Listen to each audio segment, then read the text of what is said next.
আসসালামু আলাইকুম। যদি আপনি ছাগল পালন করে থাকেন তাহলে এই ভিডিওটি আপনার জন্য অনেক গুরুত্বপূর্ণ হতে পারে। তবে ছাগল পালন করে দুইভাবে লাভবান হওয়া যায়। প্রথমত হচ্ছে বাজার থেকে ভালো মানের একটা ছাগলের বাচ্চা কিনে নিয়ে এসে সেটাকে বড় করে কোরবানির ঈদে অথবা যে কোনো সময় বিক্রি করা। আর দ্বিতীয়ত হচ্ছে ছাগল বাচ্চা দিবে, সেই বাচ্চা বড় করার পর বিক্রি। তবে 65 থেকে 70% মানুষই ছাগল বাচ্চা দেয়, সেই বাচ্চা বড় করার পর বিক্রি করে। যদি আপনিও এই সার্কেলে ইনকাম করে থাকেন তাহলে এই ভিডিওটি আপনার অনেক কাজে আসবে।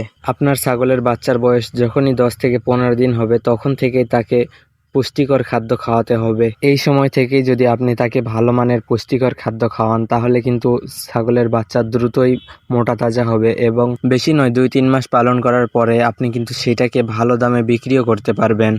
আর যদি ছাগলের বাচ্চার খাদ্যর তালিকায় পুষ্টিকর খাদ্য না থাকে তাহলে কিন্তু বাচ্চা মোটা তাজা হবে না। প্রথম প্রথম কিন্তু ছাগল ছানা খেতে চাইবে না। আমি আপনাকে দেখাচ্ছি কিভাবে খাদ্য তৈরি করবেন এবং খাদ্যর তালিকায় কি কি রাখবেন সেটাও আমি দেখিয়ে দিচ্ছি। প্রথমে আপনি নেবেন ভুসি, এরপরে অ্যাড করবেন ফিড, লেয়ার লেয়ার ফিড অথবা যে কোনো ভালো মানের ফিড। আমি এখানে 2 ধরনের ফিড ব্যবহার করতেছি। এরপরে নিবেন হচ্ছে ভাতের মাড়, এইটা দিয়ে মাখাই দিলে ছাগল অনেক মজা করে খায়। এরপরে সবগুলো ভালোভাবে মিশিয়ে নিবেন। মিশিয়ে নেওয়া হয়ে গেলে ছাগলের বাচ্চাদের খাইতে দিবেন, দেখবেন অনেক ভালোভাবে তারা খাবে। প্রথম প্রথম হয়তো খাইতে চাইবে না, কারণ তাদের অভ্যাস হয় নাই। 2-1 দিন খাওয়ানোর পর যখন অভ্যাস হবে তখন ঠিক দেখবেন সুন্দরভাবে খেয়ে নিবে। চাইলে এর সঙ্গে আপনারা গমের আটা, ভুট্টার আটা এইসব মিক্স করেও খাওয়াতে পারেন। এইসব মিক্স করে খাওয়ালে আর সুন্দরভাবে খাবে।